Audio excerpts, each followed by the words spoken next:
I'd like to welcome everyone this evening if you're joining us from the Northern Hemisphere, and this morning if you're joining us from Australia and New Zealand. My name is Rebecca Keeble. I am the Regional Director for IFAW in Oceania and based in Sydney, Australia.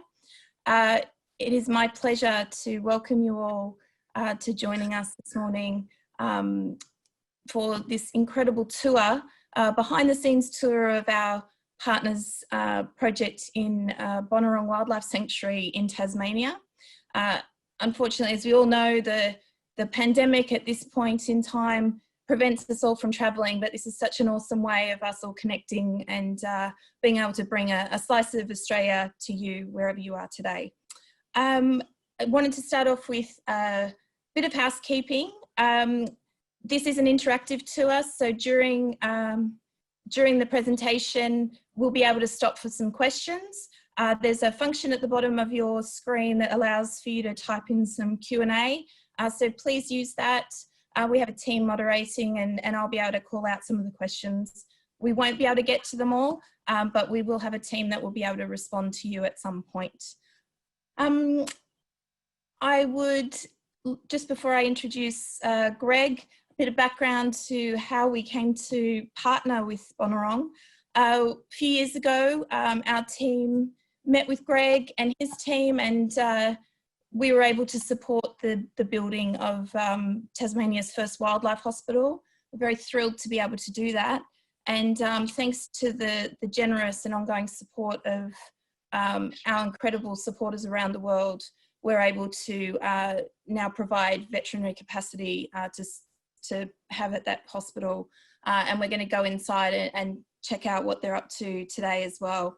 I'd really love to introduce you all now to the director, Greg Ines, and his team, and he's going to take us around for today's tour. So over to you, Greg.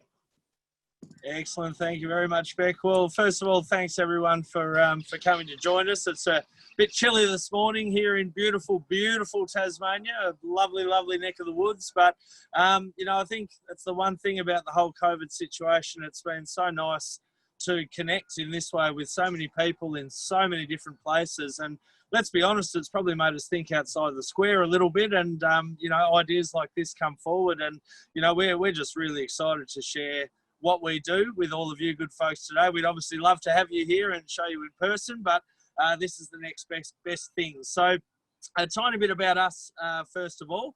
So as Beck mentioned, my name's Greg, and I've been here for about 15 years, so slowly becoming part of the furniture here.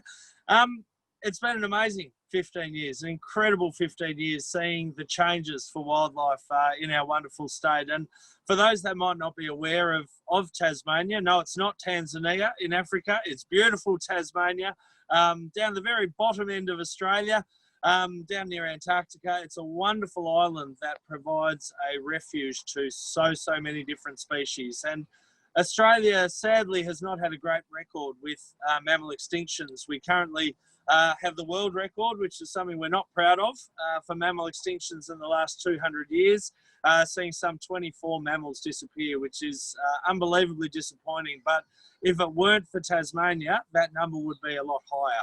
Having that beautiful little buffer of water, Bass Strait, leading in from Victoria to Tasmania, has kept us safe from things like foxes and other issues going on. So we have a whole lot of animals here that are now nowhere else in the world and become very big responsibility. Now, the wildlife here is something I can't even begin to explain. It doesn't matter where you live, you will likely have wildlife in your backyard in Tasmania. We live in very close contact with the animals here, and that in turn, sadly, means that those animals will be affected by us. And all around the world, I think all of you will understand that animals so regularly come second to us as humans. So, you know, obviously we've got a responsibility to do what we can to help them out. And in Tasmania, we'd never had a wildlife rescue service in our history. I think probably just being surrounded by wildlife all the time, Tasmanians didn't probably appreciate how marvellous that was and how special that was. And you know, things like roadkill on the roads is just an everyday part of life. And that's something that we really shouldn't accept, and something we need to do better, and something we are striving very hard to do better. But First step was a rescue service, which we worked really, really hard to set up. And I love saying that at this stage, we deal with around 11,000 animals a year that need our assistance. And we get to 98% of the calls we receive, which is a stat we're really proud of. But there was still a massive hole, and the dream for us was to see a wildlife hospital set up for these animals in need. And look, it's wonderful saving wildlife from very precarious situations and helping them survive or easing their suffering. But unfortunately, the other problem in Tassie is we didn't have a dedicated facility nor people with the skills to actually treat the animals once they were rescued. So it was left to wildlife carers to do the best they could, often without medications and often without proper diagnosis and a bit of guess and check, which is really not a great situation to be in. So when this idea was hatched to the Wildlife Hospital, which in reality was probably been discussed for 20, 25 years in Tasmania, we knew we couldn't do it by ourselves and we needed to get some people on board. And that's where IFAW stepped into the picture, and what a relationship it's been. I really look forward to chatting a little bit more about that as we go. But essentially our wonderful little hospital here would not have been possible without IFAW. And without IFAW, we would not be seeing literally hundreds of thousands of animals that need the assistance in here every single year being helped. But of course, IFAW is nothing without all of you good people. So essentially, what I want to say before we even go inside and have a little look today and share some of the special species with you is I want you to remember that you, every single one of you, are a really important part of every single animal that we look after in here. You know, it's probably very hard to feel connected sitting in your offices or your lounge rooms or wherever you are around the world to feel connected to the good that you're achieving. But essentially, without your donations, without sharing the posts that IFAW have on social media, and without telling people about IFAW, things like this simply don't happen. So every animal we save, every animal we ease the suffering of, that is partly thanks to all of you. So I thank you very, very much for that. Now, the plan for today, we're going to whiz you inside and have a quick look at our little setup, see if there's anything on the table ready to go. It's uncensored in there, of course. There's all sorts of marvellous things happening in there. So we'll meet one of our vets who does a marvellous job and just go over the sort of things that might happen in there today. We're then going to wander around and meet a few of Tassie's favourites, favourite little animals, and then we'll check back in with the clinic again to see what's going on. And Beck, I'll try to have some question time as we're walking between, and Beck will throw some questions at me, and I'll do my best to either give you a good answer or make up an answer that sounds very good at the very least. So, all right, let's head on inside and have a little look. All right, so it's a very simple operation that we run. The big benefits are no dogs and cats, okay, of course, so we don't have to deal with the smells and the sounds of them. And more importantly, not a waiting room full of people that are getting angry because they're waiting because wildlife's come in that needs assistance. So wildlife only, wildlife comes first. And look, you know, if an animal takes a good hour to go over everything and see what's wrong with them, then we can give them that time. Animals hide their injuries. That's a massive problem. So they might be desperately hurt. We put them in front of us to have a look, and they quickly just pretend everything's fine. Okay, don't want to be spotted by a predator being injured. Okay, so we have to do an incredible amount of work just trying to get to the roots of what's wrong with an issue. X-rays, blood samples, checking all the function of livers and all sorts of things to get to the bottom of it before we can work it out. Let's head on in.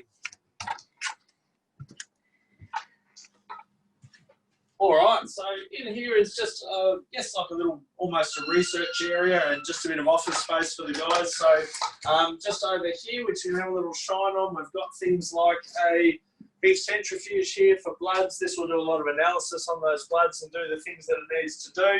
And just little bits and pieces that we might need as part of the procedures. Coming on through a bit further. All right, so I'm just over here, so we look back. All right, so this is our little X-ray facility now. I cannot state enough how important this part of it is. Look, I think in the past, probably less than 1 in 100 animals that we would say were actually being X-rayed. And really, with animals hiding their injuries so well, every animal that comes through here pretty much needs an X-ray, so we can see that something hasn't been missed or whether something more untoward's going on. So incredibly important part of what we do. And again, just having the time to do that as we need to is just really, really important. Now, let me introduce you to a couple of our team here. It does look like we do have something on the table there. Hello, Dr. Alex and Hannah. So, folks, introduce you to a couple of these guys. He's fast asleep. I'm not disturbing him. Good. All right. So, just making sure, obviously, he's asleep. He doesn't want to hear my big rumbling sounds. So, Dr. Alex Crease is one of our main vets, and he was our founding vet, essentially, and helped set up the whole thing and how the procedures work and how we need to do things. We'll ask Alex a few questions in a second and learn a bit more about his background. And Nurse Hannah, as we like to call her, has had extensive experience as a wildlife carer, but is also a qualified vet nurse. And that combination of things is really, really important in understanding what an animal's natural behaviour is like.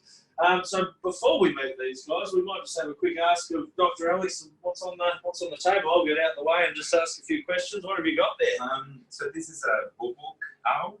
It's one of the 2 species of owls that we have in Tasmania. So and this one was found on the road. It was hopping but unable to fly, and it has I can feel a fracture on the humerus on the left wing. So we just, it's anesthetized, we intubated, and so we can breathe for him.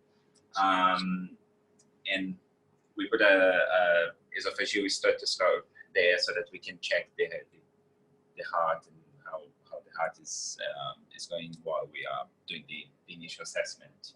Beautiful. So, Dr. Alex, what would you say, so that for a sec, what would you say the prognosis is on this little guy, good or bad? Look, he's quite bright. So I am cautiously optimistic. So we'll do a couple of x-rays now and give fluids and assess to see if this is a good candidate for surgery. So with broken wings in birds, there's a couple of things that we have to be mindful. So if the fracture is too close to the joint, to any joint, then it's we wouldn't attempt surgery. In this one, it does seem to be quite in the middle of the bone, so I need to confirm that with the X-rays to see if that's a good fracture, if that is such a thing. And just very quickly, because we don't want to hold you up too much, obviously, with so much to do. Your background, what did you do prior to this? What's your training? So I'm a vet from Brazil, and I came to Australia and I did a PhD here with the Devils and the Tasmanian Devils, and they have this horrendous cancerous tumor on their face. So I did some research on the immunology of the tumor and the immune system of the Devils, and then decided to come back to practice. Wonderful, thank you, Dr. Allen. Hannah, very quickly, what's it like working with wildlife directly as compared to in a standard clinic, and what do you see as the advantages of having a wildlife-only clinic? Working with wildlife is a lot different to working with domestic animals. There's a lot more you need to consider with their stress, and obviously when we're seeing wildlife, we're seeing a lot more traumatic injuries, things that you probably wouldn't see in a regular domestic clinic. What was the other question? No, that's all. No, I think that answers it very nicely. So we'll go for a bit more of a wonder. Thank you, guys. We'll check back in on you in a little bit and see how this went and see how we go. All right, just 1 second there. I'm just going to turn the stroll. All right. All right, folks, so we're just going to go and meet a couple of little critters now. So we'll just head our way out. So this is a great time for any questions. Beck, if you want to throw any questions at me as we go for a stroll. Yeah, sure. We've got a few coming through. Just to remind people, if they do want to ask questions, down the bottom of the, there's a Q&A feature, so just pop them in there. We have some kids online who'd like to know what the most dangerous animal is that you've helped. Excellent. Sorry, Beck, I'm just putting it right up to my ear. I can't hear you very well, unfortunately, but I think it was one of the most dangerous animals that we help. Look, we're pretty lucky, to be honest, in Australia. well, particularly in Tassie, we don't deal with really big animals. Okay, so I think some places are dealing with things like rhinoceroses and elephants and all sorts of different things. Whereas for us, I guess we're dealing with a few poisonous things from time to time, but they're really not these aggressive animals people think they're going to be. So to be honest, in Australia, the most dangerous animal to work with is a cassowary, which is basically a very big, colourful ostrich-like creature that can kick. So we're pretty lucky here.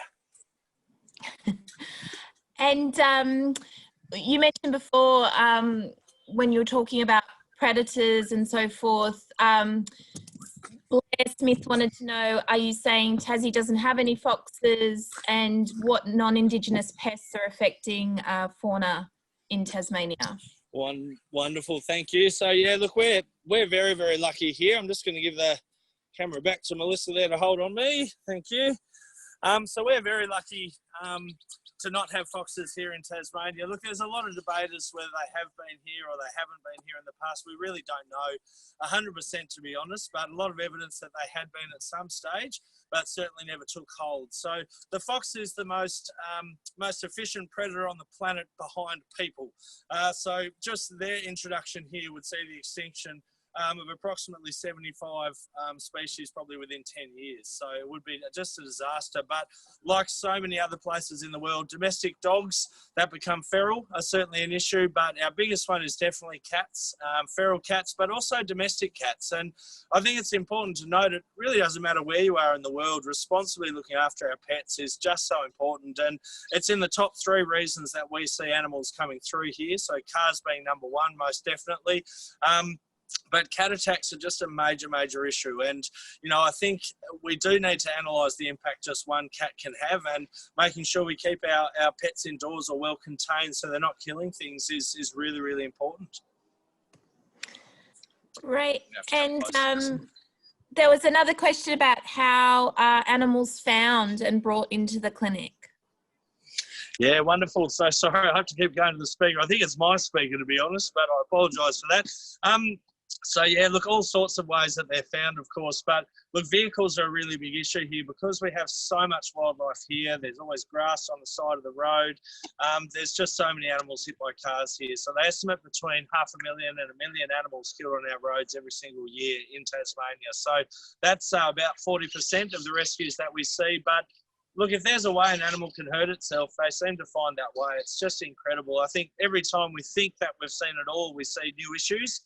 So whether it's animals getting stuck in oil drums, or we had a possum recently up the mast of a boat in the middle of a bay. I mean, all sorts of strange situations. But fishing line is one that's always worthy of a mention. We have a seabird rehab facility here as well, and the amount of animals caught up in fishing line and seabirds with fish hooks stuck inside them and plastic ingestion is just a major, major issue as well. And then dog and cat attacks would certainly be our top 3. And then everything in between, whether it's secondary poisoning, getting caught in fences, just an incredible amount of things.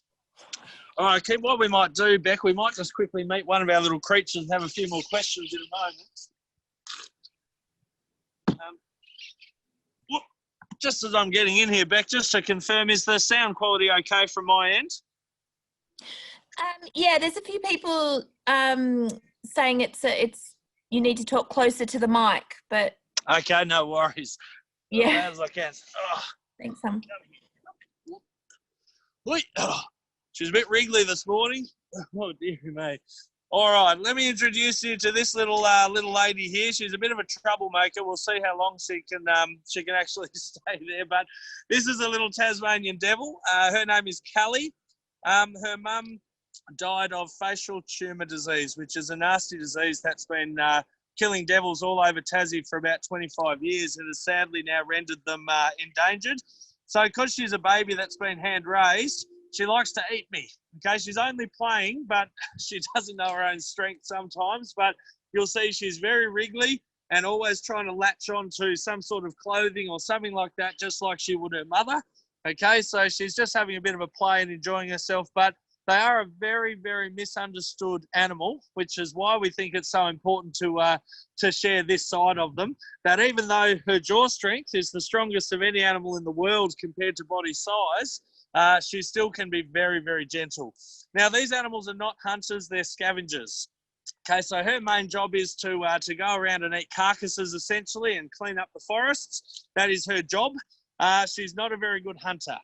She will try to be a good hunter, but sadly doesn't have those hunting skills. So the first issue for a devil is they're very, very slow. The average top speed of a devil is about the same as a chicken, so about 14 kilometres an hour. They have very poor eyesight and their agility is not good at all. Okay, so as a scavenger, what they are very good at is, number one, they can travel very long distances. So they've been recorded traveling over 50 kilometres in one night looking for food. So an extraordinary endurance. Their sense of smell is brilliant. They can smell food from about 2 kilometres away. So really good sense of smell. And on top of that, the jaw strength means they don't waste any food. So you're looking at about a ton of pressure per cubic inch in those jaws. So very, very powerful. And they have the ability to gorge feed. So they can eat about 40% of their body weight in a sitting. That was a bit rough there, wasn't it? Okay, so they can really gorge themselves and then go for a number of days without food. So that works very well for them as a scavenger. Now, probably the most fascinating thing about them for me is their breeding. When a Tassie devil is born, it's only the size of 1 grain of rice. So absolutely tiny. The pregnancy is only 18 to 21 days. The mother will give birth to some 20 to 40, that's right, 20 to 40 young. So an army of these little grains of rice are born, but a maximum of 4 can survive. Okay, there are only 4 spots inside the pouch. They do have a pouch like a kangaroo. Okay, so it's a real survival of the fittest, absolute challenge from the second they're born just to even make it to mum's pouch, where they'll spend about 11 months or so with mum before she hoofs them out and gets ready to breed again, and then they're completely solitary from there. Okay, and just very briefly, so we can go meet another animal as well, this little girl does not realise how important she is.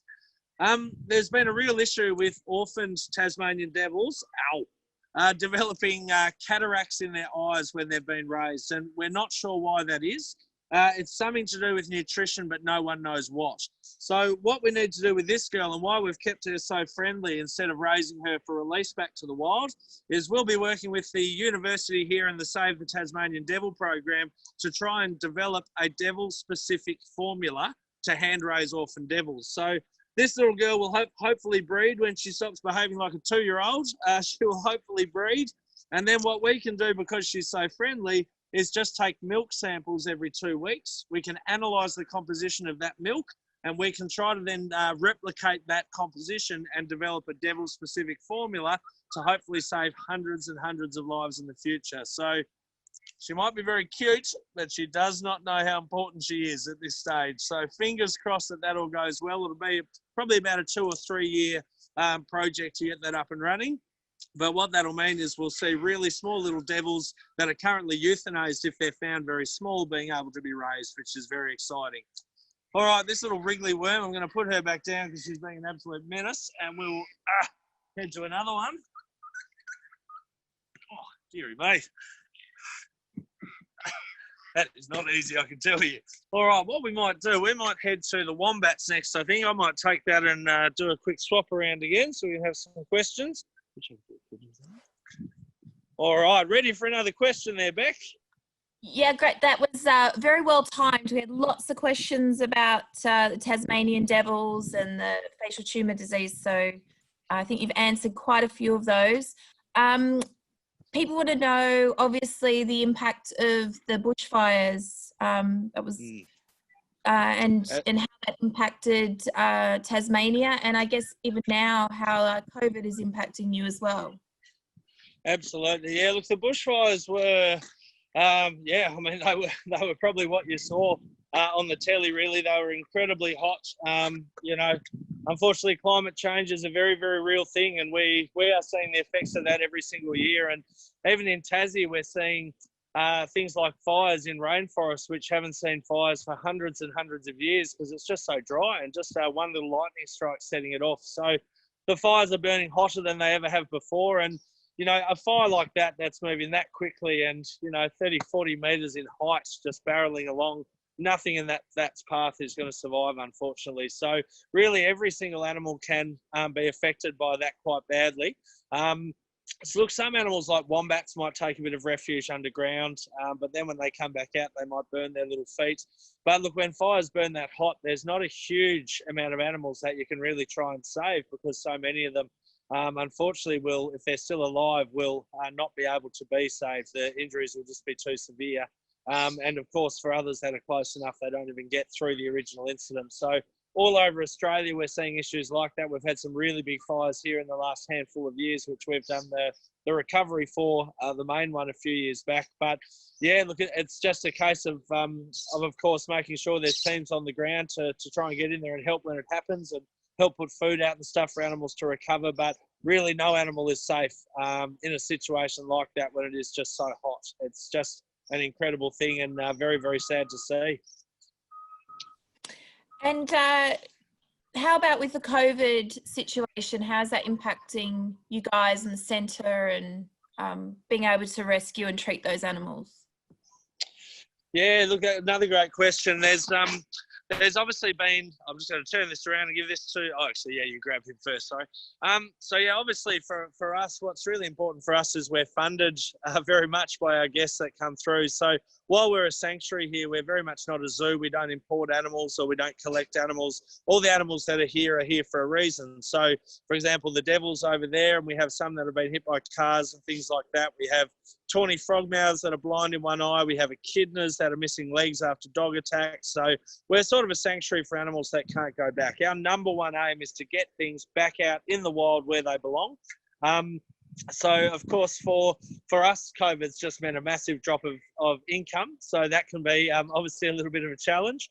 But look, this is where groups like IFAW have just been so crucial to helping us out and making sure that the animals aren't forgotten, because I think it's really important we don't forget animals. And look, interestingly, for the animals in the wild, they've probably had a small reprieve without lots of tourists and things visiting. We've probably seen less rescues than we've seen in the last 4 to 5 years, because people just aren't out and about as much. And like everywhere else, we're seeing animals pop up in a few places we haven't seen them for a long time. So nice for them to get a bit of a break. And look, hopefully we can learn a bit from that and sort of go, well, hang on, we're taking away humans and animals are doing quite well. Maybe we can learn about that. And whether that's looking at, you know, some beaches around the world that we classify as human-free beaches, so animals can have their space, or, you know, areas of national park that we classify as true national park that really are then only for the animals. I think there's a lot we can learn from it. And, you know, we've all just got to work together to make sure, no matter where it is in the world, that it's not a case of going, well, animals, we can't afford them. We can't afford to help them, because animals still get hurt. They still need help. And most of the time it's going to be caused by us as humans. So we have that responsibility. So we'll probably have one more question, Beck, and then we'll grab a little wombat. Sure. What about marine species? Are you seeing many, do you treat many marine species? Yeah, that's a great one. Look, in Tassie, we are obviously surrounded by water, so we have an incredible amount of marine species around us, and whales passing by and all sorts of things. I'll be honest, I've never looked after a whale. That's not my forte. No, we're pretty lucky that we have a good marine team in Tasmania. That it's one of the few numbers that the government does run, where they can assist with things like seals and whales and things. But all the seabirds, the penguins, all those sorts of things do come to us. So we've seen all sorts of different penguins from New Zealand is not too far away. So we see New Zealand Fiordland penguins. We see snares penguins, which come from New Zealand and need care. We see little penguins would be our most common. And all the seabirds, albatross, giant petrels, the tiny little petrels that are really beautiful. 2/3 of the world's shearwaters come and nest in Tasmania every year, and a whole lot of them come stumbling out needing food. So we might see 70 or 80 of them in the space of just a couple of weeks that need care. So lots of marine-based animals being an island. And again, seabirds and shorebirds, they just don't seem to get the attention that the cute, fluffy ones do when you know they really need it. I think we love beaches. I think everyone around the world loves beaches, but we forget that those are also habitats for wildlife, and they can be very easily disturbed if we're driving our cars around them or letting our dogs roam around them and that sort of thing. All right, I'm going to do a quick swap here. I'll just have to put the camera down for a moment because we're going to do a wombat change. 1 sec. There we go. All right. Come nice and close so you can hear. Beautiful. All right, I'd like to introduce you to Tatey. So, this little lump of gorgeousness, this is a wombat, okay, a common wombat. Now, this little guy here, his mum was hit by a car, which is why he's here. We have so many animals here with pouches. So not just our kangaroos, which of course are the most famous one, but most of our animals with fur and fluff here have a pouch for their babies. So many, many marsupials. So what that provides for us is an amazing opportunity to save lives. When a mum is hit by a car or attacked by a dog or whatever it might be, we have this great opportunity to take a youngster from a pouch and hand raise that animal to go back to the wild. And look, for most of them, of course, it's very much minimal contact. You must have a snooze. You feed them, you clean them, and you leave them. Okay, but for animals like this one here, this guy will actually be released back to the wild. Now, I know at the moment he's very friendly, and you sort of might be thinking to yourself, well, maybe that's not the right way to sort of handle them or deal with them if they are going back to the wild. But wombats fall into a very unique category where they basically need attention. Okay, if you don't give them attention as their mother would, then they don't thrive. They don't put on weight, they get sick, they show signs of illness and disease. So we have to hand raise this little fella, give him a bit of a cuddle and a play so he doesn't stress out. What's the most amazing thing though is even though he's like this now, in about 6 months' time, he'll be the most dangerous animal in the entire place. Okay, yes, snakes are dangerous, but they just don't come anywhere near you. Okay, whereas this guy here, when he becomes independent, he needs to tell his mother that, and he does that by attacking her. Okay, so he'll do exactly the same thing to us. He'll headbutt us, he'll bite us, he'll claw us. He'll do whatever he can to let us know that he's ready to go back to the wild. And then it's our job from there to find a suitable release site and to pop him back out there again. This is a very close relative of the koala as well, this little guy. You can probably see that with his cute little fluffy face. Now, he's wanted to go down for a play, so follow me.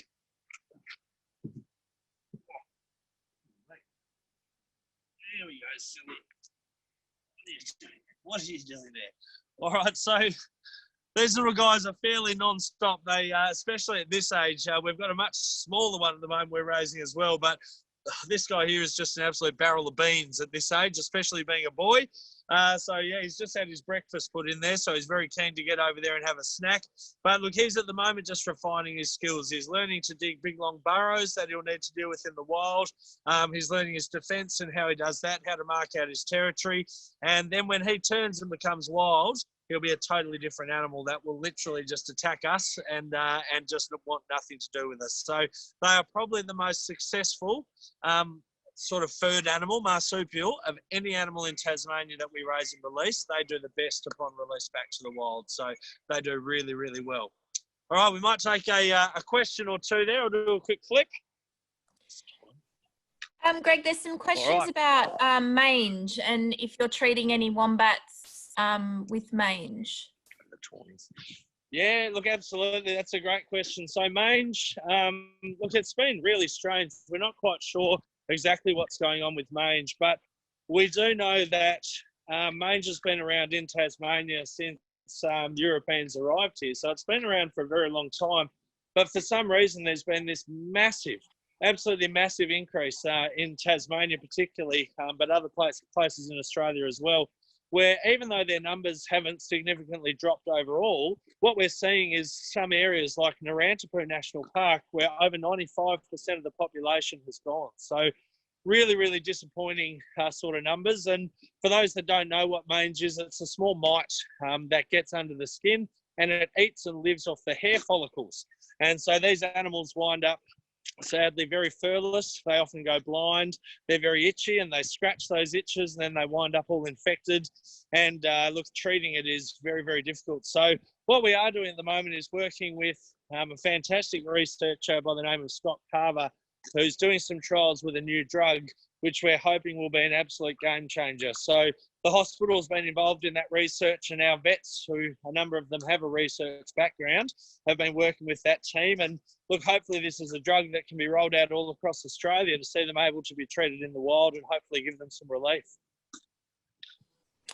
And there's quite a few people asking about koalas in Tasmania as well.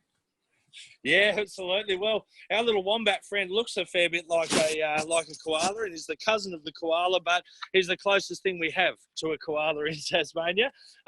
We don't think koalas have ever been here in Tasmania, so there's no fossil evidence to suggest that they were ever here.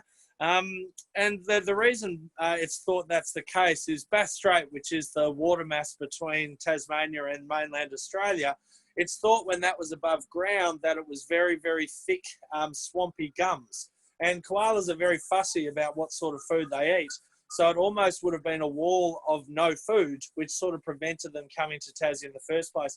There's a lot of fantastic food here for them, and they do really well if they were here. However, they've never been here before. So certainly no koalas on our repertoire of animals we need to rescue. And they're not the cute, cuddly things you think they are either. They're very aggressive, nasty little beasts at times. So I'm not overly concerned we don't have to rescue too many of them, but obviously they have their own struggles on the mainland as well. And there's a really interesting question about is illegal wildlife trade impacting Tasmania? Yeah, great question. I'll just turn the camera around there. There we go.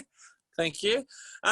Yeah, look, the wildlife trade, that happens all over the world. I think Tasmania is fairly sheltered from it, and we're really, really, really lucky for that. But, you know, there's certainly been cases that have been found out around people, you know, getting reptiles and things like that and trying to ship them around the place. But, look, our animals wouldn't be easy to sort of transport to other places or anything like that. So we are very, very sheltered compared to other places, you know, that have massive problems with it. And it's not just small, and I'm sure a lot of you will be aware of IFAW's magnificent work in that space as well. But in Tassie, thankfully, we are very sheltered from it and don't see a lot of it. But, you know, just like anywhere else, there's still things that are illegally imported, which quite often we're the ones who work with the government on helping those animals out or housing them till they can be shipped back to where they came from or anything along those lines, or vet checks and things like that. But we are quite sheltered from it, which is great. So I'll have one more question, Beck, and then I'll introduce you to these little guys.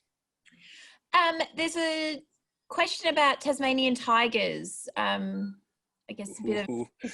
Yeah. Tassie tigers, always a favourite topic of mine, absolutely.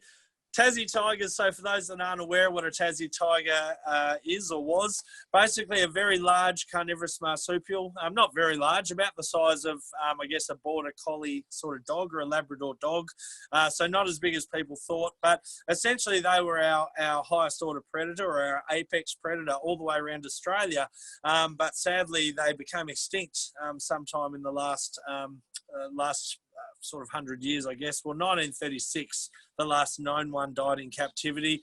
Look, personally, I believe they are now extinct, sadly, but I believe up until the 70s, 1970s, I reckon they were still around. A lot of really credible sightings and really fantastic evidence that they were about. But the truth is the Tassie tiger is just a tragic story we need to learn from. It's a hunter that was quite often wrongfully blamed for killing livestock and had a bounty put on its head and was largely shot to extinction with probably a bit of disease as well that helped wipe them out. But just a terrible, terrible scenario that the impact we had on them so quickly. And as you all know, a higher order predator is so important for a healthy ecosystem. They take out the weak, the sick and the injured, and they keep whole other species sort of strong. You only have to look at Yellowstone National Park and the reintroduction of the wolves into Yellowstone National Park and how that fixed the entire landscape, including even how the rivers run in the area because of the grazing animals that were then kept at bay. It's incredible how important they are. So we won't feel the impacts of losing that predator for a number of years yet. We see bits of it already, but we probably won't see it for a lot longer. But look, you can always live in hope. I love to think there might still be a few out there, but sadly I don't think there are anymore. All right, a quick introduction to our tawnies, and then we're going to head back down to the clinic to check in on them there. All right, so here we have some tawny frogmouths. I'll get out of the way, you can go nice and close. So these guys here, they might look very much like an owl, but they're actually not owls. Their closest family that they live with are the nightjar family. Now these guys here design themselves to look like a tree. So these ones are very, very relaxed with people, so they're not doing their defense pose. But when they're threatened, they'll elongate themselves and they'll sort of perch out at a 45-degree angle off the tree, and the little bits of feather just sitting on top of the beak are designed to look like a snapped off piece of tree. Okay, so they will absolutely disappear into the tree and potential predators won't spot them. Now, the way these guys hunt is they use their mouth and they swoop around and they take prey straight out of midair. So they have a very, very large mouth. But unfortunately, the things they prey upon are attracted to car headlights. So what tends to happen is they'll be hunting a moth or an insect. The insect goes straight to the car headlights. They're right behind them hunting and they get hit by cars. So these ones here all have sight issues. So they are blind in one eye. And unfortunately, this means that they can't hunt in the wild. Now, not every animal, bring me back in there. All right, so not every animal that comes in from the wild that can't be released is a suitable candidate to live in captivity. And I think that's something really, really important to mention. In fact, less than 1% of the animals we rescue actually wind up staying with us permanently here at the sanctuary. Most adult animals that are really badly injured and can't survive in the wild, even if they could survive here, would live a life of absolute misery. And I think it's really important that that animal is still serving a purpose. These guys here, they tame down really, really quickly. And as you can see, no defense poses, totally comfortable, and they breed here, which gives us an opportunity to release their young back to the wild and assist them to achieve what they wanted to in their journey in life, which is to pass on their genetics. So look, there's unfortunately a lot of animals that can't be saved with what we do, but you know, the ones that can stay with us and we can provide that permanent home, we absolutely love doing that, and it gives us a great opportunity. And these are absolutely one of those species. All right, we'll head our way back towards the clinic. I'm going to steal that, and we'll have a few more questions on the way there. There's a really interesting one here from Natalie. She says, in your 15 years experience, what was the most remarkable comeback you've witnessed? Oh, gee, that's a wonderful question. These are the ones that make me get all bubbly down the backbone. No, we've seen some incredible things. We see them every single day, to be honest. Now that we've got IFAW's hospital here, the chance to have these incredible heartwarming stories just happen time after time after time. And you know, it's not always the endangered species, I guess, that are the most important ones to you. But in this case, it is an endangered species. I'll mention it's only fairly recent too that myself and Melissa, who's helping me here with the camera work, you've probably seen flashes of her today. We raised two little Tasmanian devils, and now those little guys were, they came in at 45 grams in size, so they literally fit in just a tiny little ball in the palm of your hand.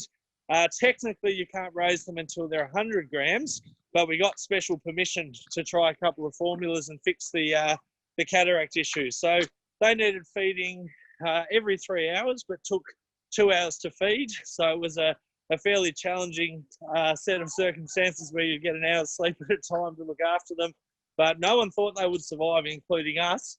And thankfully, they're still here with us today, and hopefully we'll be part of this program to develop formula to help others out. So just remarkable to see a marsupial at that size, which is basically embryonic, and give it that second opportunity.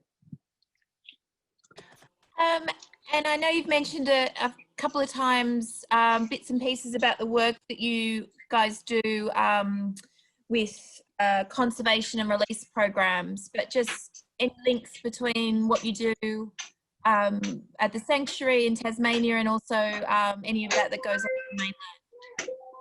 Yeah, look, absolutely. So again, of course, our number one aim is to see things go back out into the wild. So not only are we sort of saving, I guess, individual animals and giving them that chance, but breeding for release is a really good opportunity. So some of the Tassie devils we work with will be released back to the wild, particularly orphan ones. But probably the most exciting one to mention is the Eastern Quoll program that we've been involved in. I actually have a feeling the Eastern Quoll is what's next on the table. I might get you to check they're ready as well. So I think that's what we might see in a second, albeit in a very sleepy state. But the Eastern Quoll is a small carnivorous marsupial, very closely related to a Tasmanian devil. 4 species of quoll in Australia, and they're all in decline. But this little guy is only in Tasmania and only became extinct on the mainland in the early 70s. So a really good opportunity to reintroduce them before the environment changes too much without them there. So that's been about a 4 or 5 year program, and some have now been released back to the wild. We've sent about 40 up to the program, and what we're probably most proud of is we have not taken one animal from the wild for that breeding program either, which is really fantastic.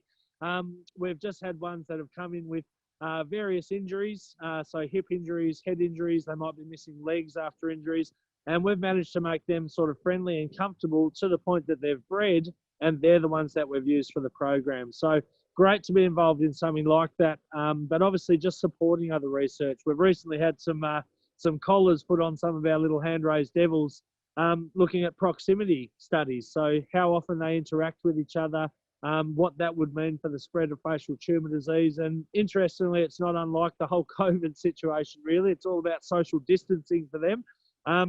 So, you know, ways we can help programs like that too. And again, using the IFAW clinic is really fantastic to do that. And have you got any stats on how many animals have been through the clinic that have been treated and released? Yeah, wonderful. Look, it's very, very hard to know. I mean, look, on a day, those two in there, they're just maniacs. It's incredible what they get done in a day. They might see some 20 to 25 animals every day that's open. And I'm sure a lot of you have had pets before and understand the cost of going to a vet, even for an hour-long appointment or surgery or something like that. So, look, thankfully, the amount we can get done at the price that we do here is quite astonishing, and they just work so hard. So 20 to 25 odd animals a day are treated in there. We obviously deal with a lot more, but not all of them need the hospital. We have a lot of staff that are almost veterinary trained, really, with the skills they have, and can do minor treatments. It's the major ones that require surgeries and things that wind up in the hospital. The challenge is we lose track of how many of them go back to the wilds, because we're sort of like the first response. We look after them, get them to the point they're going to survive. Then we give them to volunteer wildlife carers who do the rest of the work, and we don't really know the result from there. They liaise with the government on where to release and how to release and all that sort of jazz. So, look, very hard for us to know, but essentially nearly every animal that winds up in that clinic has passed its original tests and got a pretty good chance of pulling through with a bit of hard work. So I'd like to think the stats are pretty high. You're good in there? All right. Yeah, no worries. All right. So I'll just have one more question as we wander in there, Beck. Oh, there was just another question about the fires and what the impact was of the recent fires on Tasmania, if they were just mostly impacting the mainland. Yeah, no worries at all. Yeah, look, the mainland had the big ones this time around. We had quite a few down here. So we had some not too far from here, actually, probably a 20-minute drive that took off. And we had, very sadly, a whole lot in the southwest, which is very much protected wilderness and nearly impossible to put out the flames. And look, very sadly down there, you've got communities of trees that will probably never, ever recover again, pencil pines and things like that. So look, Tassie, our biggest one was a few years back at a place called Dunalley, and that was a huge fire that took off. But obviously with the size of mainland Australia, the fires over there were a lot bigger. And look, I think also the species on the mainland probably mean that there is a bit more work from the fires there. So, for example, with the fires down here, we don't see the number of animals they do up there, and a lot of them are in a pretty bad way. So a lot of your costs are more around the recovery for animals coming back in that need food and water. And of course, a lot of costs around just trying to find those animals that can't be saved and take on the ones that we can. But burns are incredibly hard to treat. And very expensive to treat as well, I might add, with their sheer amount of vet attention and things that they need. So, you know, certainly I know a lot of the wildlife places, both Tassie and on the mainland, were very grateful for any support that they received for that. Because look, for the odd one that can survive, it's got one hell of a road ahead of it to get there. All right, we're going to check back in on the clinic again now and see what we've got on the table. Have we got a quoll? Yeah, we've got a quoll there. So the little spotted animal that I mentioned to you before is in there now. So we're going to have a quick look at him, and then I'll tell you a little bit more. There we go.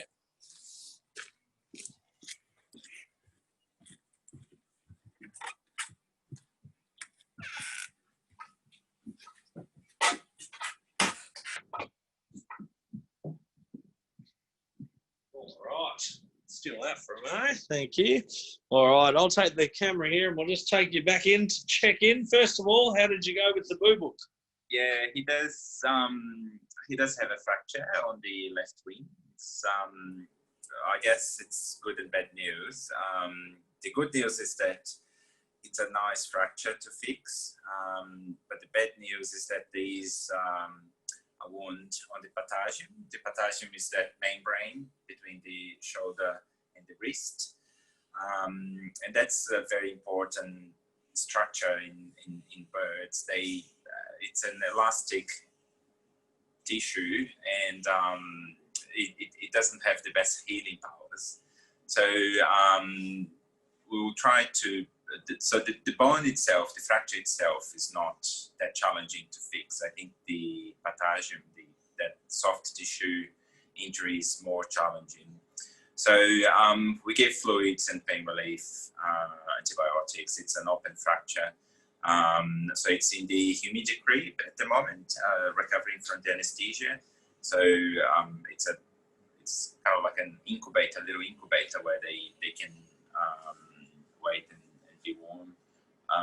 And he will go for surgery in the afternoon. Wonderful, sounds good. And tell us about this little guy. So this is an eastern quoll. So that's a carnivorous marsupial. It's related to Tasmanian devils.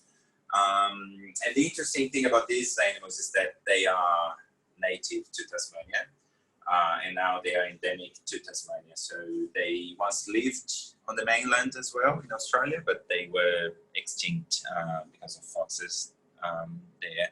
So I think the last records on the mainland were from the 60s. But they are present here in Tassie. And this, and we found a group of quolls from an area here that came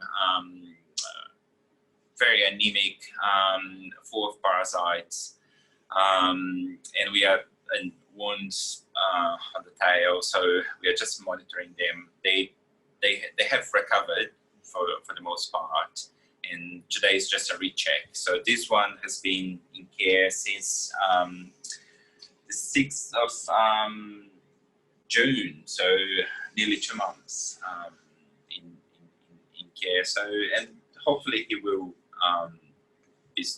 be well soon enough. And I'm just looking at the tire at the moment, and I think it might need another week or two, and we'll be able to release him back. Wonderful. Thank you very much. All right, I'll pop that on you there. All right, so folks, we'll just head back out the front so we don't disturb these guys too much while they do their work. But yeah, that's one of those little animals I mentioned that we're working to release back to the wild. So very exciting. And the one that Alex mentioned there, we have had some successes. So from a place called Bruny Island that we've had so many of them coming in, and it's this strange parasite burden. So we've already seen a couple go back, which is really exciting. Only one hasn't pulled through, and being an endangered species, every single one counts. So there's a few more here as well. But as you can see, 2 months of veterinary care essentially to get that animal to this point, and probably another couple of weeks care, which is all made possible. We'll head back out the front there. There's a swan hissing at me from that box down there as our next patient on the list.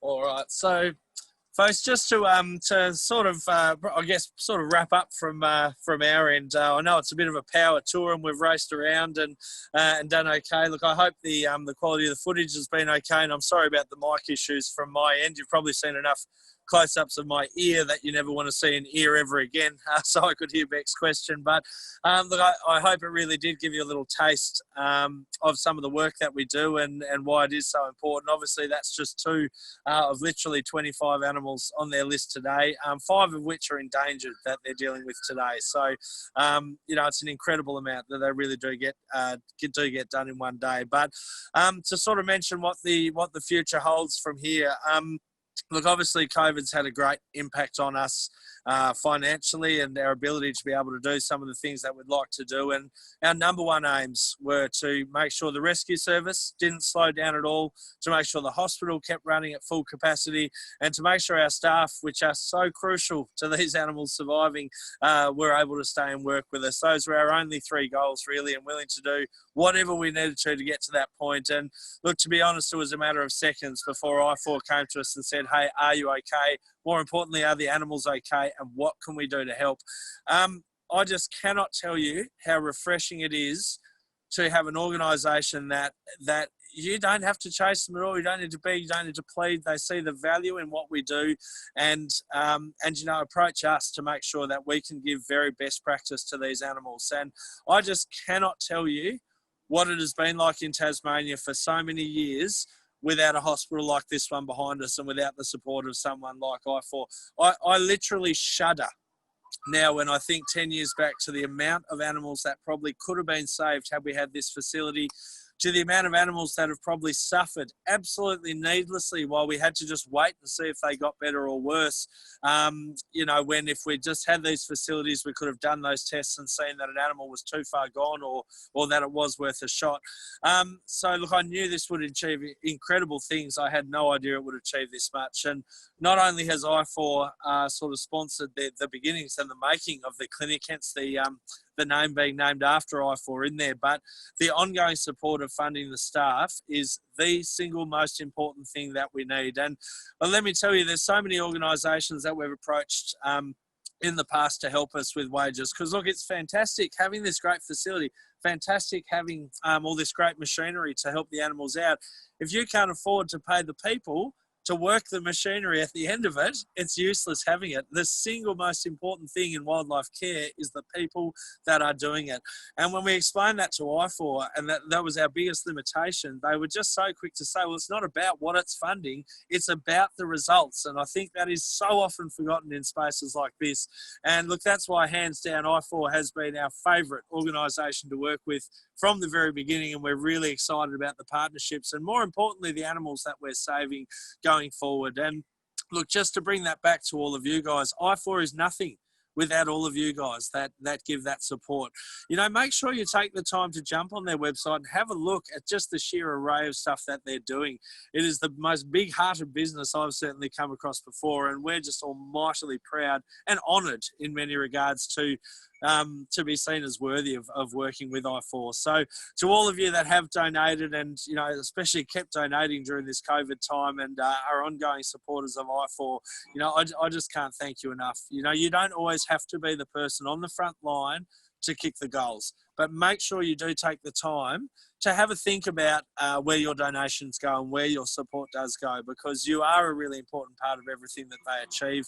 And, you know, I hope you can continue to support them. And just as important, share the word about IFAW. Make sure other people know about them. Make sure they know what you are supporting, so they in turn can help support as well. And, you know, from me personally, from our staff here, but most importantly from the animals that IFAW has saved, you know, I just can't thank you enough. And to all of you guys, just can't thank you enough. So thanks so much for your time. I'll hand back over to you, Beck, and of course any questions that you want answered after this, we can try and email back over the next week. More than happy to do so, and we really look forward to catching up with you all in person one day when you come to visit us. So thanks very much, and over to you, Beck.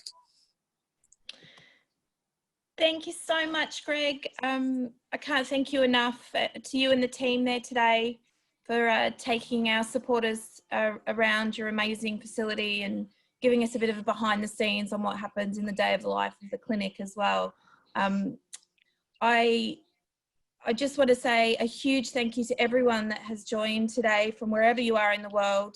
I know I was seeing quite a lot of comments of people that have actually had the opportunity to visit Bonorong, and you know, it's wonderful that we've had supporters have that opportunity in the past, and hopefully this has given you a real taste of what we're able to achieve.